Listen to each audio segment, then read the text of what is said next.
결단을 한다고 해서 믿습니다 한다고 해서 그것이 믿음이 되는 게 아니에요. 내가 믿어서 구원을 받는 것이 아니라 하나님께서 우리에게 믿음을 주셔서 구원을 받는다는 거예요.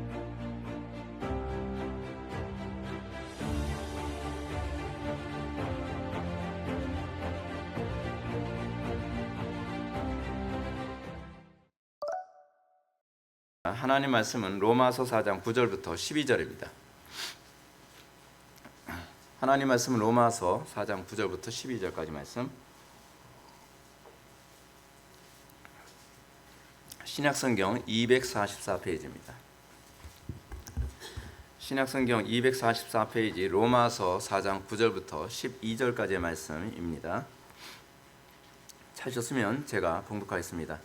그런즉 이 복이 할례자에게냐 혹은 무할례자에게도냐 무릇 우리가 말하기를 아브라함에게는 그 믿음이 의로 여겨졌다 하노라. 그런즉 이것이 어떻게 여겨졌느냐 할례시냐 무할례시냐 할례시가 아니요 무할례시니라.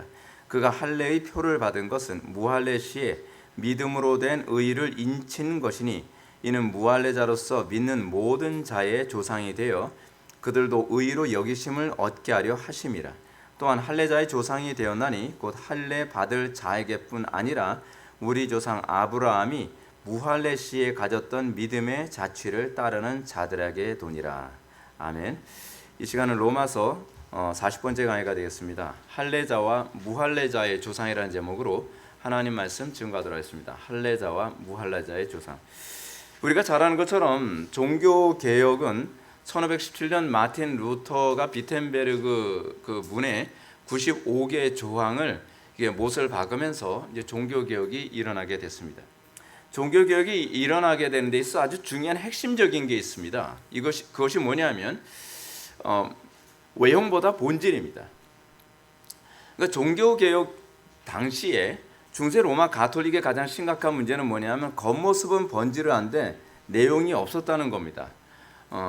외형은 있는데 그 마음속에 하나님께 대한 사랑이 없는 그런 모습이죠. 이런 모습을 이제 소위 철학적으로 얘기를 한다면 실존주의자 사르트르가 얘기하는 것처럼 그런 거죠. 실존은 본질보다 앞선다라는 겁니다. 여러분 이게 사르트르가 한 말이 대단히 새로운 얘기가 아닙니다. 옛날부터 항상 나오던 겁니다. 근데 이것을 이론화하면 사람들이 그 죄가 더 강해집니다. 이 철학이 가지고 있는 힘이 무엇이냐면요, 그 죄를 정당화해주고 그 죄를 강화시켜줍니다.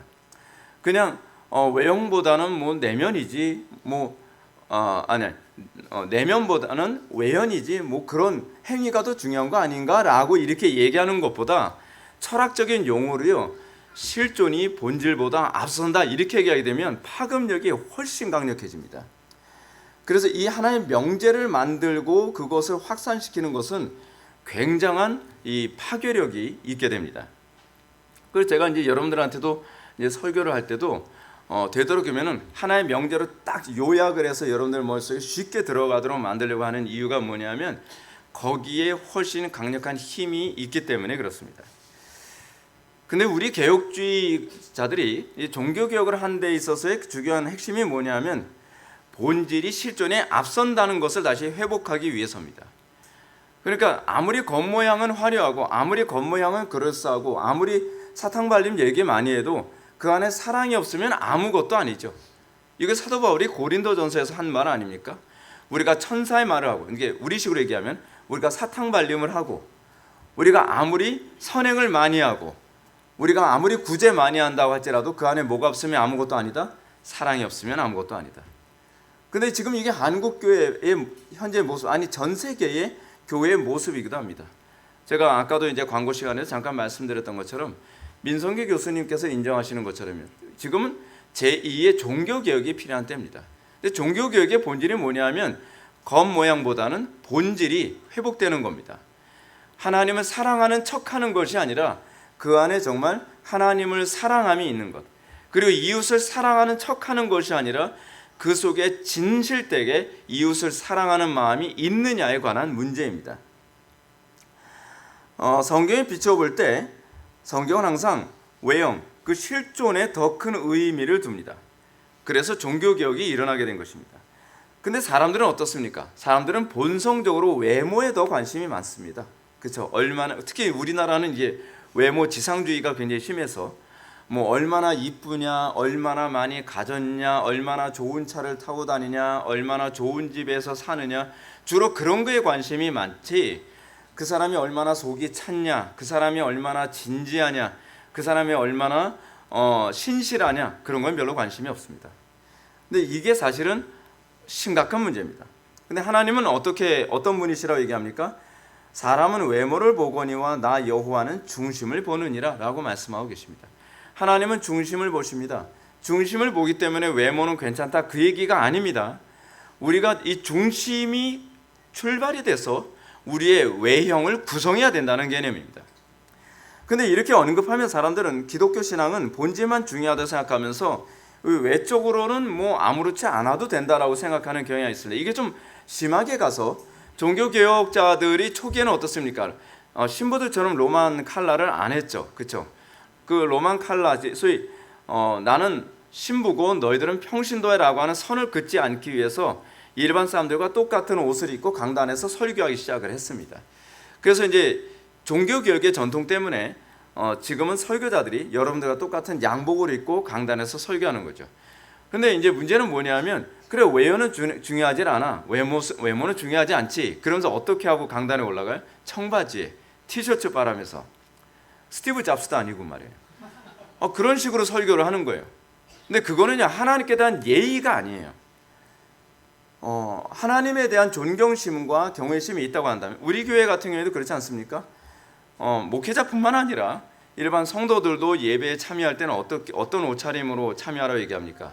되도록이면 가장 단정한 옷, 되도록이면 남자들은 양복을 입고 오는 것, 그것은 하나님께 대한, 우리가 외연을 중요시 여겨서가 아니라 하나님께 대한 우리의 태도이기 때문에 그렇습니다. 근데 이런 부분이 자꾸 이 묵살이 되고 있는 것이죠. 이는 마치 이방 종교가 재물의 풍요와 건강과 행복과 뭐 성공을 추구하는 기본 그런 기복신앙에 빠지는 것에 대해서 반박을 하다 보니까 탈세속적으로 가야 된다 하면서 오히려 더 심각한 극단으로 치우치게 되는 모습과 다르지 않습니다. 기복신앙만 문제가 있는 것이 아니라요, 그 반대로 너무 복에 대해서 관심이 없는 것도 잘못된 겁니다. 그러니까 이 신앙이라고 하는 것은 항상 균형이거든요. 하나님은 어떤 분이십니까? 하나님은 좌로나 우로나 치우치지 말라고 우리에게 말씀하고 계십니다. 신앙이라고 하는 것은 균형입니다. 근데 문제가 뭐냐면 사람들은 균형을 못 잡습니다. 균형을 못 잡다 보니까 프란시스 쉐이퍼가 얘기하는 것처럼 끊임없이 도약입니다. 어떻게 도약합니까? 신비주의에서 교조주의로, 기복신앙에서 또 교조주의로, 이런 식으로 계속 극단에서 극단으로, 율법주의에서 무율법주의로 끊임없이 도약을 합니다. 자, 그러면 성경이 가르치는 올바른 태도는 무엇입니까? 이것을 하나로 잘 요약한 것이 바로 십계명입니다. 십계명은 하나님 사랑만 중요하다거나 이웃 사랑만 중요하다고 가르치지 않습니다.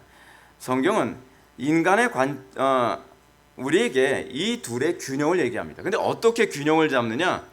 어떻게 균형을 잡습니까? 하나님 사랑에서 출발하여 이웃 사랑으로 가라는 얘기입니다. 그랬을 때 균형이 나오는 겁니다. 하나님 사랑만 중요하니까 종교적 광신으로 가는 것이 아니라, 또는 이웃 사랑이 중요하니까 사회 운동만 하는 것이 아니라, 이웃 사랑을 하는데 사회 운동도 하는데 좋다 이거예요. 근데 그것이 어디서 출발해야 되느냐? 하나님 사랑에서 출발할 때에 이웃 사랑이 바르게 나온다는 것입니다. 근데 하나님 사랑에서 출발하지 않게 되어지면 사회주의로 가게 되는 거죠. 이게 오늘날 기독교가 잘못 가고 있는 것 중에 하나가 그거 아닙니까? 우리는 사회에 기여해야 되고 사회에 유익을 끼쳐야 됩니다. 그렇다고 해서 기독교가 공산주의로 가자는 것은 아닙니다. 이것이 하나님 사랑에서 출발하지 않으니까 공산주의로 가게 되는 현상이 나타나는 거죠. 그러니까 이웃 사랑은 사랑하는 것만 중요한 것이 아니라 바르게 사랑하는 것이 더 중요합니다. 우리가 자녀를 사랑해야 되지 않습니까? 근데 자녀를 사랑한다고 해서 자녀가 해달라는 걸 다 해주는 것이 사랑이 아니라 자녀를 바르게 사랑할 때 그것이 참된 사랑이죠. 오늘날 우리나라 안에서 자녀 교육의 가장 심각한 문제가 뭡니까? 자녀들을 사랑한다고 하면서 자녀들이 해달라는 거 다 해줬더니 아이들이 나중에는 개망난이 돼가고 있죠. 그러면서 나중에는 어른이 돼서는 통제불능의 아이들이 됩니다. 그러면서 이제 부모들이 그런 얘기합니다. 야, 내가 너한테 얼마나 사랑을 베풀었는데 네가 어떻게 이럴 수 있느냐. 아니요, 그 사랑이 아닙니다. 사랑은요, 올바르게 사랑할 때라야만 그것을 사랑이라고 규정합니다. 왜요? 잠언에서 얘기하지 않습니까? 자녀들에게 매를 아끼는 것은 자녀를 미워하는 거라고 얘기합니다. 사랑하는 것이 아니라 미워하는 겁니다. 잘못 사랑하는 그것은 사랑이 아니라 미워하는 겁니다. 그렇다고 한다면 우리는 바르게 사랑하는 것이 어디서부터 출발해야 된다고 얘기하는 겁니까? 그것은 하나님 사랑에서 출발할 때에 비로소 이웃 사랑을 바르게 할 수 있다는 얘기입니다. 자, 그래서 우리는 이렇게 생각합니다. 우리가 이웃 사랑이 제대로 나타나지 않는다면 그것은 하나님 사랑이 그 속에 없음을 우리들에게 드러내고 있다는 것입니다. 철학적 용어로 바꿔서 얘기한다면 실존은 본질에 의해 그 실체가 드러나며 본질은 실존을 규정하는 겁니다. 이 본질에서 실존의 방향이 나오게 되는 겁니다. 여러분, 우리가 하나님을 어떻게 사랑하고 하나님을 어떻게 예배하느냐는 우리가 어떠한 행동이 나타나느냐를 통해서 알 수 있습니다. 사람들이 그럽니다. 저 하나님 사랑해요. 저 하나님 예배해요. 저 하나님을 너무나 좋아합니다. 그렇다고 한다면 우리에게서 행동은 어떻게 나와야 되느냐가 분명하죠. 근데 어떤 행동이 나오는데 우리가 예측하는 그 사랑의 방식이 나오질 않아요. 그러면 그 사람은 하나님을 사랑한다는 것 자체를 우리는 부정하지 않지만 하나님을 잘못 사랑하고 있다는 거죠. 근데 하나님을 잘못 사랑하는 것을 성경은 뭐라고 얘기하냐면 그걸 우상 숭배라고 얘기하고 있습니다. 인간의 존재는 이 땅에 태어나서 신이라는 존재에 대한 사랑을 갖게 되어 있습니다. 근데 신이라는 존재에 대한 사랑을 갖는데 그 신이라고 하는 존재에 대해서 바르게 사랑할 때에 그것이 참 신앙이라고 얘기합니다. 그러니까 이웃도 바르게 사랑해야 되지만 하나님도 바르게 사랑해야만 합니다. 이웃을 잘못 사랑하면 미워하는 것이 되고요. 하나님을 잘못 사랑하게 되면 우상 숭배가 되는 것입니다. 그래서 우리는 끊임없이 나에 대한 두 가지 사랑, 하나님께 대한 사랑과 이웃에 대한 사랑의 이 모습이 나에게 과연 참되게 나타나느냐를 점검해야만 합니다. 근데 사람들이 점검을 안 하죠. 그냥 사람들은 이렇게 얘기합니다. 키에르케고르가 얘기하는 것처럼요. 진실됨이 중요하다고 생각하는 거예요. 그러니까 내가 정말 진실되게 하나님을 사랑한다고 하면 우상 숭배도 문제될 게 없다는 거죠. 그 키에르케고르가 한 말이잖아요. 내가 진실되게 이웃을 사랑한다면 내가 이웃을 사랑하는 것, 내 자녀들을 사랑하는 것, 그것이 어떻게 하든 중요한 문제가 아니라는 거예요. 아니요, 중요한 문제입니다. 이건 굉장히 중요한 문제입니다. 근데 우리가 하나님을 어떻게 사랑하느냐에 관한 문제가 제대로 안 되니까 이 문제가 심각하게 나오게 되는 겁니다. 자, 이 개념을 염두에 두고 우리는 지난 시간과 같은 본문으로 말씀을 살펴보고자 합니다. 그래서 우리는 할례라는 예식과 할례의 정신이 어떤 관계인지를 생각해 보아야만 합니다. 지난 시간에 살펴보았던 것처럼 바울은 9절에서 그런지 이 복이 할례자에게냐 혹은 무할례자에게도냐 무릇 우리가 말하기를 아브라함에게는 그 믿음이 의로 여겨졌다 하노라 라고 언급하는 부분을 보게 됩니다. 이 말씀만 보면 할례는 아무 의미가 없는 것처럼 보입니다. 우리는 자꾸 이런 부분이 이런 오해에 빠집니다. 겉은 별로 중요한 것이 아니야. 중요한 건 중심이 중요한 거야. 중요한 건 내가 얼마나 진실하냐가 중요한 거야 라고 생각합니다. 실제로 사도 바울은 근데 이 부분에 대해서 우리가 어떤 면에서는 겉모양 별로 중요하지 않은 것처럼 사도 바울이 얘기한 부분이 있습니다. 고린도전서 7장 19절 보면 할례 받는 것도 아무것도 아니요 할례 받지 아니하는 것도 아무것도 아니로되 오직 하나님의 계명을 지킬 따름이니라. 그죠? 요거만 들으면 어떻습니까? 이게 그래서 항상 하나님 말씀을요 전체적으로 봐야지 한 구절만 뜯어서 몇 구절만 이렇게 엮기 시작을 하면 그러면 이단되는 겁니다. 사도 바울이 한 말을 보게 되면 할례 안 받아도 되고 세례도 안 받아도 되고 뭐 그렇게 보일 수가 있습니다. 누군가의 주장처럼 이런 얘기는 무율법주의를 주장하는 것처럼 보입니다. 그런데요, 사도 바울은 무율법주의자가 아닙니다. 사도 바울은 오히려 디모데 같은 사람에게도 할례를 받도록 할 때도 있었습니다. 그렇다면 제가 서론에서 언급한 것처럼 언급한 개념으로 본다면 성경은 본질만 중요할 뿐 실존은 중요하지 않다고 가르치는 것인가? 실제로 오늘날 기독교는 할례를 하지 않죠. 근데 할례를 하지 않으니까 봐라 이런 거 안 해도 된다. 아니요. 할례를 하지 않지만 뭘 하죠? 세례를 합니다. 물론 침례교에서는 인정을 안 해요. 이 할례가 신약에서는 세례가 된 것이라고 하는 것에 관해서 침례교는 인정을 하지 않습니다. 근데 아닙니다, 여러분. 분명히 제가 말씀드리지만 할례가 신약에 와서는 세례로 우리에게 주어지게 된 것입니다. 근데 주님은 세례를 받으라고 얘기하고 있고요. 그리고 주님께서 뭐라고 말씀하십니까? 세례를 주라라고 말씀하고 계십니다. 그렇다고 한다면 할례의 무가치함이 아닙니다. 중요한 것은 할례의 정신이죠. 근데 할례의 정신이 이제 뭐로 우리에게 주어졌어요? 세례로 주어지게 된 것입니다. 자, 이런 부분에 대해서 이제 접근하기 전에 우리는 기독교에서 할례가 폐기된 것이 아니라는 부분을 제가 다시 한번 강조하고 싶습니다. 뭐로요? 세례로 우리에게 주어졌다는 것. 세례는 할례의 정신을 그대로 담지하고 있습니다. 신약에서 세례는 할례의 정신처럼요, 옛사람은 죽고 새 사람으로 다시 태어나는 것을 가르칩니다. 이것은 정확히 할례의 정신을 그대로 담고 있는 겁니다. 할례를 왜 하죠? 할례를 우리는 흔히 우리식으로 따지면 포경수술이라고 얘기하잖아요. 근데 이걸 왜 하냔 말이에요. 그 당시에는 할례라고 하는 것이 생명을 거는 문제였거든요. 그러니까 목숨 걸고 하는 게 할례입니다. 신앙생활이 뭐예요? 제가 여러분들한테 분명히 말씀드리겠습니다. 신앙생활은 취미가 아닙니다. 많은 사람들이 신앙생활을 취미처럼 생각을 합니다. 그래서 편하게 하는 것이 신앙생활이라고 생각합니다. 그렇지 않습니다. 어떤 면에서는 기독교가 가장 그렇게 신앙생활을 합니다. 종교생활을 그렇게 합니다. 여러분 이슬람 같은 경우에도 종교생활 그렇게 했다가는 목숨을 잃습니다. 유대교도 철저합니다. 근데 기독교만이 신앙생활을 취미생활처럼 합니다. 그러니까 전 세계의 기독교가 점점 무너져가는 겁니다. 할례의 정신이나 세례의 정신이 뭐냐 하면 신앙생활은 목숨 거는 거라고 얘기하는 겁니다. 그걸 다른 말로 신약에서는 뭐로 얘기합니까? 십자가라고 얘기합니다. 어떤 사람이 예수님을 따른다고 얘기합니다. 예수님을 따른다니까 예수님이 뭐라고 얘기합니까? 너 진짜 나 따를 거니? 주님을 따르기 원합니다. 그러니까 예수님께서 이렇게 말씀하시죠. 자, 여우도 굴이 있고 새도 둥지가 있지만 인자는 머리 둘 곳도 없다. 그래도 따를래? 또 주님 말씀하십니다. 아무든지 나를 따라오려거든 자기를 부인하고 자기 십자가를 지고 나를 따를 것이니라. 십자가 지라는 얘기가 무슨 얘기입니까? 목숨을 걸라는 얘기입니다. 그것이 기독교 신앙입니다. 기독교 신앙의 출발이 뭐로 시작합니까? 옛사람은 죽고 새 사람으로 다시 태어나는 것. 신앙이라고 하는 것은 내가 목숨을 걸고 지킬 만한 가치가 있는 사람만 주님을 따르는 거라는 겁니다.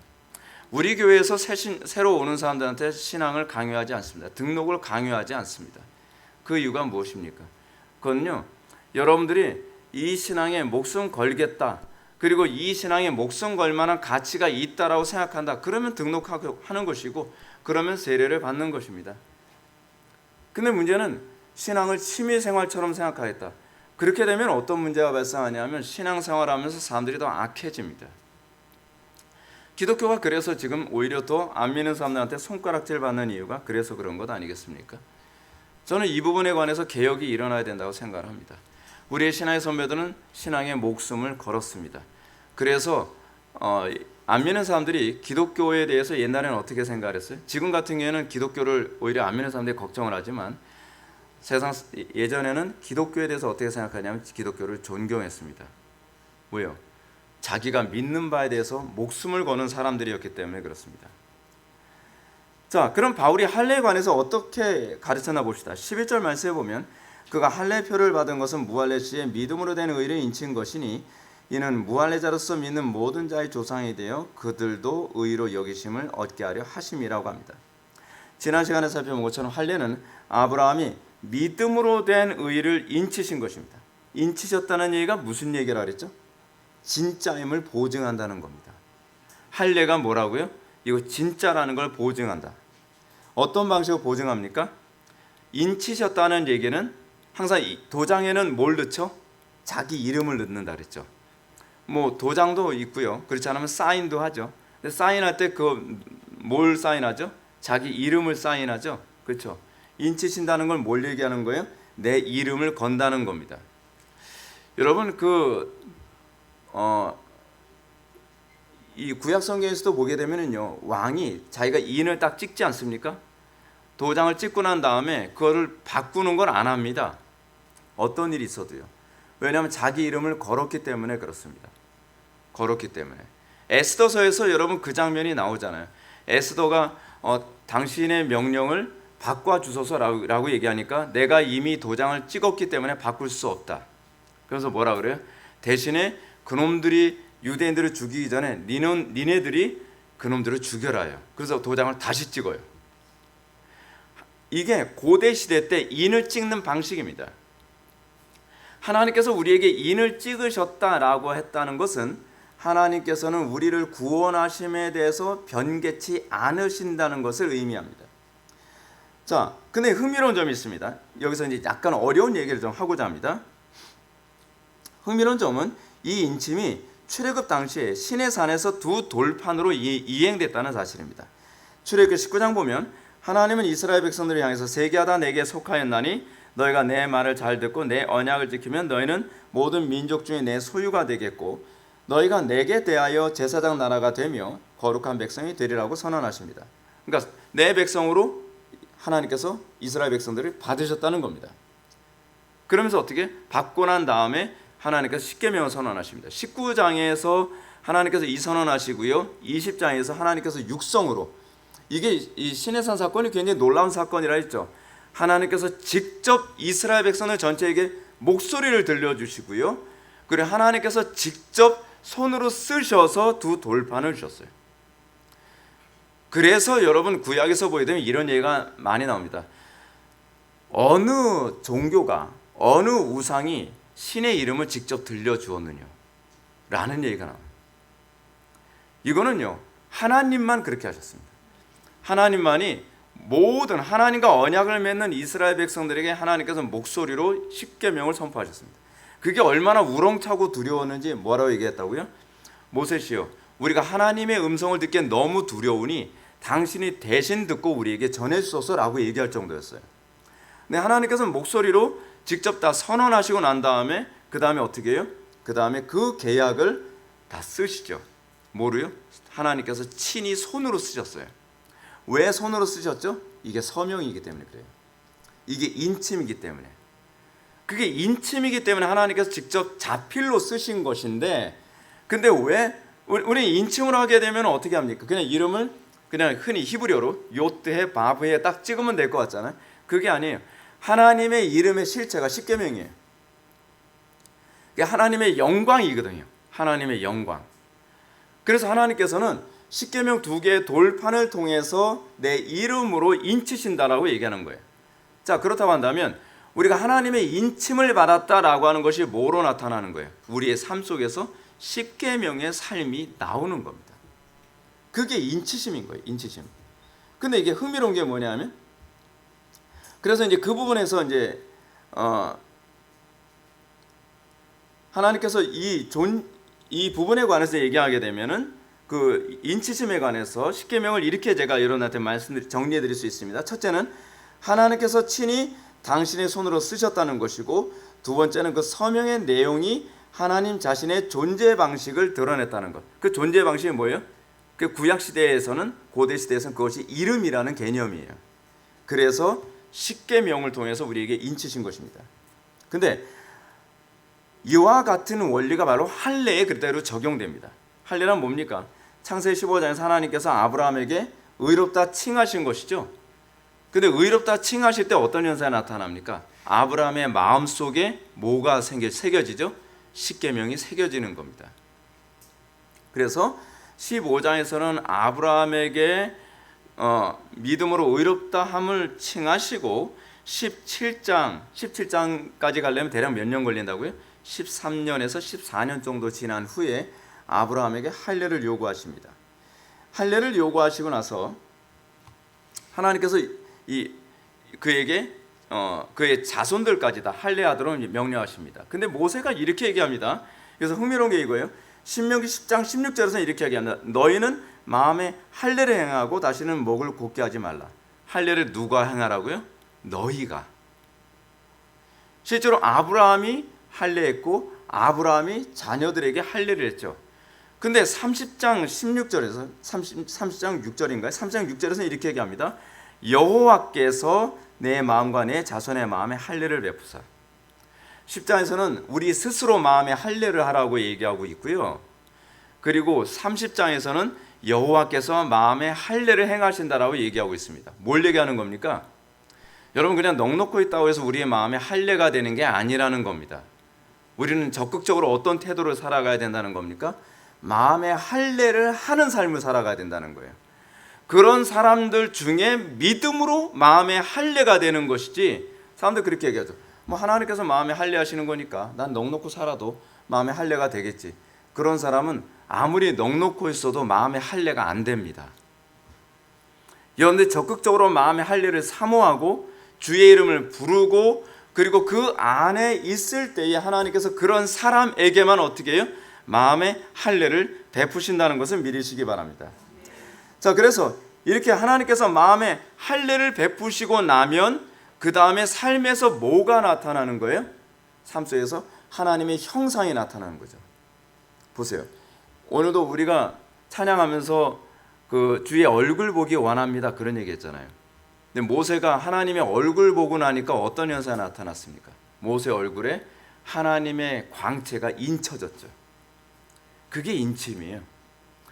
근데 바울이 이것을요, 고린도 후서에서 뭐라고 얘기하냐면, 모세조차도 하나님의 뒷모습 보고 얼굴에 인침이 있어서 그렇게 광채가 나타났는데, 복음을 통해서 하나님의 정면의 얼굴을 본 너희들은 더하지 않겠느냐라고 얘기하는 거죠. 예수를 믿는 우리에게, 여러분, 우리 그런 얘기 많이 하지 않습니까? 뭐 행위가 나타나지 않아도 그거 그래도 믿음은 믿음이죠. 아니요, 그거는 보증이 안 돼 있어요. 그러니까 마치 뭐하고 똑같다고요? 서류는 있는데 거기에 도장이 없는 거예요. 그래서 조지 필드가 이런 얘기합니다. 나는 여러분들에게 회개에 합당한 열매가 나타나기 전에는 난 여러분들의 회심을 믿지 않겠노라. 그 솔직한 설교자의 표현입니다. 여러분들이 구원받았는가 구원받지 않았는가는 여러분들의 그 삶 속에서 변화되어진, 그래서 하나님의 형상으로 화하여진 이 모습이 나타나지 않는다고 한다면 구원을 확신해서는 안 됩니다. 구원을 확신하는 근거는 어디서 있어요? 하나님께서 나의 삶 가운데 인치신 증거. 나의 삶 속에서, 여러분, 모세가 자기 얼굴에 광채가 나는 걸 알았습니까? 모세가 거울 닦고 광채가 나. 봤지? 나 구원받은 거 확실하다니까 이르질 않았어요. 다른 사람이 모세 얼굴에서 광채를 봤다니까요. 여러분들이 변화된 사람인가, 여러분들이 하나님을 만난 사람인가에 관한 문제는 그 광채는 다른 사람들이 보고 평가되어져야 되는 거예요. 다른 사람들이 봤을 때, 저 사람은 정말 하나님을 만난 사람인 것 같다. 저 사람에게서 이전에 없던 신적인 영광, 거룩함, 성화가 나타난다. 그것을 통해서 뭘 알 수 있는 거예요? 구원의 확신이 객관화되어지는 겁니다. 여러분들 삶 속에 내가 하나님의 그 인쳐진 증거가 있는지를 날마다 확인하는 신중함이 필요합니다. 그렇습니다. 바울이 얘기하는 게 그거 아닙니까? 우리에게 하나님께서 그 인침을 주셨다. 근데 문제는 육신의 할례가 언약의 본질이 아니라는 거죠. 육신의 할례는 마음의 할례의 그림자에 불과합니다. 중요한 것은 믿음으로 의롭게 됨입니다. 그렇다고 해서 할례가 무가차다는 것이 아니죠. 할례가 동일하게 중요합니다. 여러분, 할례 안 받으면 구원받은 거 취소됩니까? 바꿔서 얘기할게요. 여러분들 구원 받았는데 세례 안 받았어. 나 세례 안 받을래요. 세례 안 받을래요. 그 세례 안 받았어요. 그럼 이 사람은 구원이 취소됩니까? 아니죠. 사실 더 명확하게 얘기하면요, 구원 받았으면 세례 받게 되어 있습니다. 네, 그게 일단은 정답이고요. 근데 제가 여러분들한테 극단적으로 얘기한다면, 여러분들 구원 받았는데 깜빡 잊고 세례를 못 받았든지, 깜빡 잊을 수는 없지만, 하여간 어떻게 하다 보니까 세례 받을 기회를 놓쳤든지, 하여간 세례를 안 받았어요. 그럼 여러분들 구원이 취소됩니까? 아니잖아요. 자, 바꿔서 얘기할게요. 그럼 여러분들 세례를 받았어요. 진중 세례를 받으면서 한 3번은 받았어요. 3번 받으면 안 됩니다, 여러분. 세례는 무조건 한 번 받아야 돼요. 세례는 왜 한 번 받아야만 합니까? 중생은 단회적이라고 하는 신학적 의미를 거기에 내포하고 있기 때문에 그래요. 근데 진중 세례 가다 보면 막 고참이 강요해가지고 어떤 사람 막 세례를 막 두세 번 막 받잖아요. 그러면 참 곤란해지는 겁니다. 근데 여러분 세례를 여러 번 받으면 그럼 막 중생이 막 되는 겁니까? 아니죠. 근데 왜 세례를 받아야 됩니까? 내가 중생한 이후에 세례 안 받아도 상관이 없고, 내가 세례를 받는다고 해서 중생이 되는 게 아님에도 불구하고 왜 세례를 받아야 되냐 하냐, 또는 왜 할례를 받아야만 하느냐라고 하는 이 부분에 대해서 우리가 질문을 던질 필요성이 있습니다. 이유는 그거죠. 세례 자체가 구원을 주지 않지만 세례가 우리의 구원이 어떤 것인지를 설명해 주기 때문에 그렇습니다.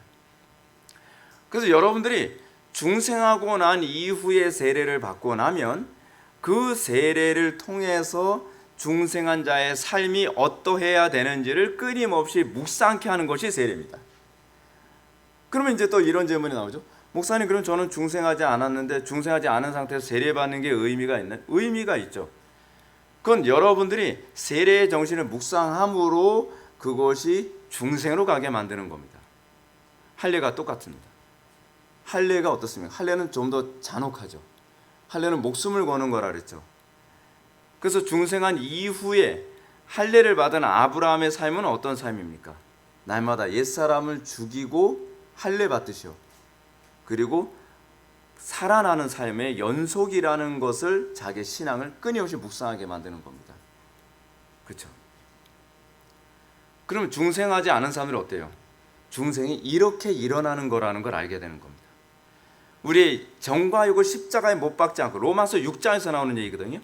우리의 정과 육을 십자가에 못 박지 않고 내가 새로운 피조물, 내가 하나님의 언약 백성이 될 수 없음을 묵상하게 하는 겁니다. 강단에서 계속 뭘 설교해야 돼요? 예수 쉽게 믿는 거라고 가르치면 곤란합니다. 예수 믿는 거 쉽다라고 가르치면 곤란합니다. 예수 믿는 거 저 솔직히 말씀드릴게요. 별로 쉽지 않습니다. 은혜로 받는 건데요. 은혜로 받죠. 근데 여러분, 은혜로 예수 믿고 난 다음에 하나님 말씀대로 사는 거 쉽지 않습니다. 날마다 목숨 걸듯이 사는 겁니다. 날마다 자기를 부인하며 살아가는 겁니다. 날마다 우리의 정과 육을 십자가에 못 박아며 살아가는 겁니다. 사람들이 우리 교회에 와서 예배하고 설교 듣고 나면 굉장히 불편한 사람들이 굉장히 많이 있습니다. 왜냐하면 설교가 마음에 편안을 주는 것이 아니라 날마다 십자가 지라고 하는가요? 여러분, 근데 그래야 중생이 일어납니다.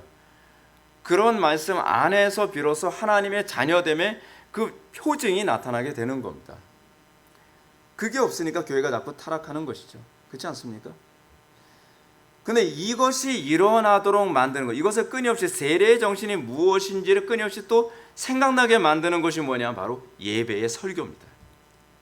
우리는 자꾸 망각하잖아요. 우리는 망각의 동물 아닙니까? 계속 있습니다. 계속 잊어요. 근데 설교를 통해서 자꾸 세례의 정신을 자꾸 떠올리게 만들죠. 설교를 통해서 여러분들로 하여금 날마다 내 자신을 쳐서 복종시키며 거룩함을 향해서 나가야 된다는 걸 알게 되고, 또 여러분들이 거듭나지 않았다 한다 할지라도 여러분들이 예배를 통해서 뭘 배우게 됩니까? 내가 하나님 말씀에 이것을 복종해야 되는구나 라고 하는 것을 깨닫고 그 말씀에 복종할 때 그날 거듭나게 되는 현상이 나타나게 됩니다. 그러니까 이거죠. 내가 복종이 안 되는데 어느 날 갑자기 복종이 되어지는 거예요. 놀라운 거죠. 놀라운 겁니다. 근데 이것이 어떤 방식으로 일어납니까? 세례는 보이는 말씀으로 우리에게 유익을 주고, 그리고 설교는 들리는 말씀으로 여러분들에게 유익을 주게 되는 겁니다. 그래서 하나님의 말씀의 두 가지 방식, 보이는 말씀인 세례와 들리는 말씀인 설교를 통해서 이미 구원받은 사람들은 성화로 가게 만들고, 그리고 아직 구원받지 못한 사람들은 회개하여 중생하게 만드는 역할을 하는 것이 이 세례와 또 설교의 특징입니다. 그래서 끊임없이 강단의 설교는 어디에 초점을 맞춰야 돼요? 그리고 세례는 어디에 초점을 맞춥니까? 본질을 찾아가도록 만드는 데 초점을 맞춰야만 합니다. 자, 이런 차원에서 본다면 아직 구원을 받지 못한 사람들은 자신이 아직 구원을 받지 못했으니 세례를 받지 말아야 한다거나 혹은 예배에 참석할 필요가 없다라고 생각하면 안 됩니다. 자신이 구원받지 못했다고 한다면 오히려 더 세례에 대해서 고민을 하고, 그리고 예배에 더 적극적으로 참여한 사람에게 하나님께서 중생의 은총을 주시는 것이지, 이런 부분을 등한시하면서 하나님 주권을 운운한다? 하나님의 주권을 믿는 것이 아니라 하나님의 주권을 핑계대는 겁니다. 여러분 조심하십시오. 우리가 하나님의 주권을 운운하는 것 중에서 어떤 사람은 핑계대기 위해 하나님의 주권을 얘기하는 사람들이 많이 있습니다. 그거는 핑계입니다. 믿음이 아닙니다. 문제는 오늘날 이 문제가 비대면 예배를 통해서 그 심각성이 드러났다는 겁니다. 우리가 코로나19 시대 때 어땠습니까? 그 상황에서요. 정부에게 비대면 예배를 강요당하는 가운데 사람들이 이렇게 얘기합니다. 대면 예배, 이렇게 우리가 모여서 이렇게 예배를 하게 되면 정부에서 뭐 구상권을 뭐 청구한다든지 뭐 어려운 일을 여러분들 갖게 만든다니까 사람들이 어떻게 얘기합니까? 아유 뭐 꼭 모여서 예배해야만 예배입니까? 뭐 설교 듣고 뭐 집에서 우리 가족들 이렇게 모여 가지고 뭐 설교도 거기서 찬송하고 얼마나 코미디 같은지 여러분 알고 계십니까? 제가 병원에 입원해서 어쩔 수 없이 저도 이제 비대면 예배를 한번 해봤는데 그거 민망해서 못 하겠더라고요. 조그만 스마트폰 넣고서 어디서 뭐 찬양하는데 박수를 치라고 하니까 이것도 좀 고하고 스마트폰 앞에 놓고 또 기도하는 것도 좀 유치해 보이고 그 스마트폰 넣고 설교를 듣는데 설교 집중도 잘 안 되고 여러분 우리가 좀 솔직해져야 될 필요성이 있지 않나요? 예배에 참석하기가 싫은 것 아닙니까? 예배를 통해서 자기를 부인하기 싫은 것 아닙니까? 사람들이 이렇게 얘기합니다. 중요한 건 본질 아닙니까? 우리의 마음이 하나님께 가 있으면 대면 예배 안 해도 되는 것 아닙니까? 실제로 마음이 가 있으면 대면 예배로 오는 것 아닌가요? 궤변이죠. 거짓말입니다. 굳이 믿음이 있는데 바이러스가 감염될 위험을 감수하며 예배에 참석할 필요가 있나요? 이렇게 얘기해요. 그럼 믿음이 없으니까 바이러스 감염될 걸 무서워서 예배에 참여 안 하는 것 아닙니까? 그러니까 이걸 또 율법주의라고 또 공격을 합니다.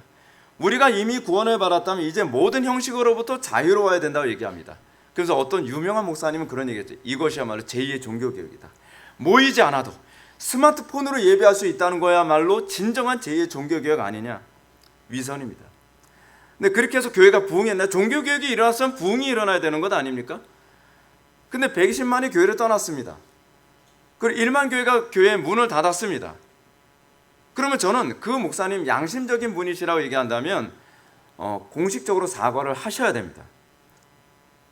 그게 양심 있는 설교자고 양심 있는 목회자의 모습입니다. 근데 공식적으로 사과 안 합니다. 사과도 안 할 뿐만 아니라 좀 양심 있는 목사님이라고 한다면 근신하셔야만 합니다. 당분간 나는 한 1년 동안 외부에 노출 안 하겠다. 근데 외부에 노출을 너무 잘해요. 그 이후에도 너무 뻔뻔하게 잘합니다. 여러분 정신 차리십시오. 여러분들 귀에 달콤한 소리 한다고 해서 좋은 설교자요 위대한 설교자가 아닙니다.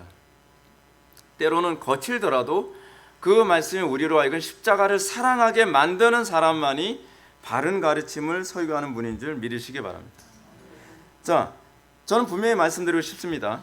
이렇게 우리가 어려운 가운데서도 대면 예배를 하고 하나님께 생명을 걸고 예배하는 거야말로 참된 신앙이요. 이건 율법주의가 아닙니다.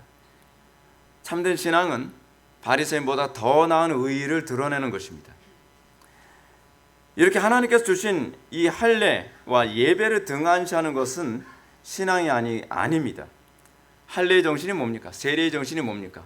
목숨 걸고 하나님을 예배하겠다는 태도 아닙니까? 근데 목숨을 안 건다는 겁니다. 바이러스에 걸리면 어떻게 해요? 아플 거라는 겁니다. 제가 죽을 거라고도 얘기 안 하겠어요. 그냥 아플 거라는 겁니다. 여러분 보십시오.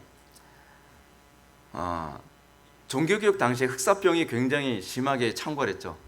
흑사병의 여러분 치명률이 몇 %였는지 여러분 아십니까? 50%에서 99%였습니다. 그러니까 종교개혁 당시에 흑사병에 걸리면 그냥 죽는 거라고 그냥 간주합니다. 반대로 코로나 사태 때 여러분 치명률이 몇 %였는지 아십니까? 1%였습니다. 99%의 치명률을 가지고 있음에도 불구하고 그들은 예배했습니다. 그들은 모이기를 패하지 않았습니다. 근데 우리는 1%의 치명률 때문에 우리는 예배를 포기했습니다. 우리의 신앙의 선배들 앞에서 할 말이 있습니까? 할 말 없죠. 어떻게 그거 가지고 얘기를 합니까? 1%. 근데 그 1%가 노약자들이고 그렇지 않으면 평소에 어느 정도 질병을 앓고 있는 사람들이었습니다. 그렇다면 사실은 우리가 세례의 정신 또는 할례의 정신에서 완전히 위배된 삶을 살고 있는 거죠. 세례를 왜 받아요? 할례를 왜 받아요? 그 정신 묵상하라고. 우리가 어떻게 예수를 믿었는가, 예수를 믿는다는 그 스피릿이, 본질이 무엇인가를 알려주고, 그 본질을 안다면 외연이 뭐로 나타나야 돼요? 목숨 걸고 예배하겠다, 목숨 걸고 하나님 섬기겠다, 목숨 걸고 진리대로 살겠다라고 고백하라고 세례를 준 것이고 할례를 주는 거라는 거예요.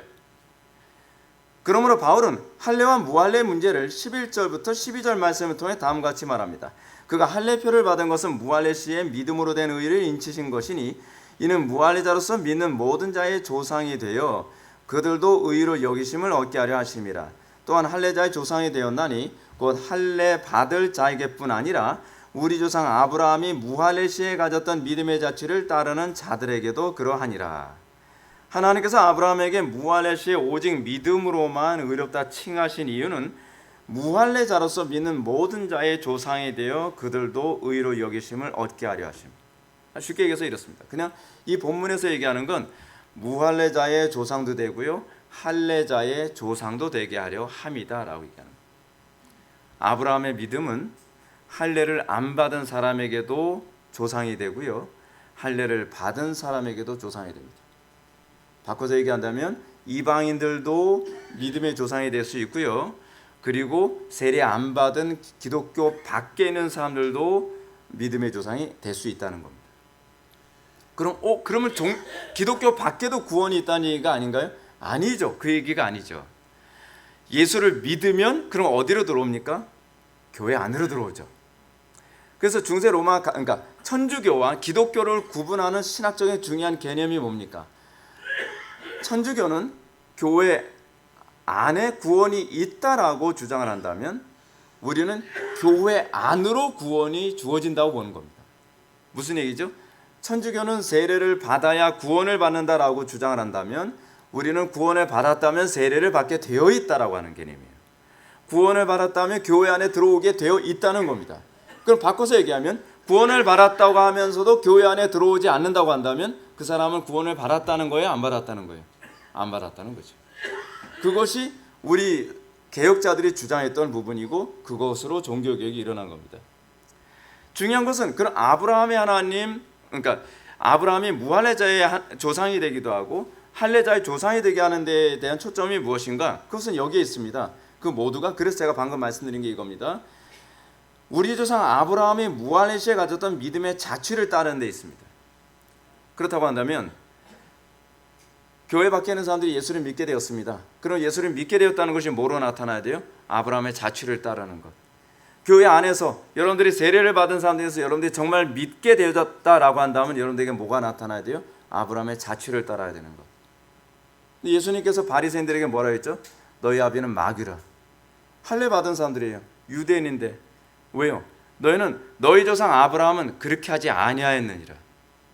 아브라함의 자취를 따르지 않았기 때문이에요. 할례를 받았단다 할지라도.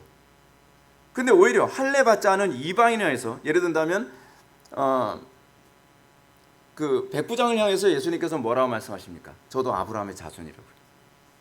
무할례자의 조상이 되기 자죠. 왜죠?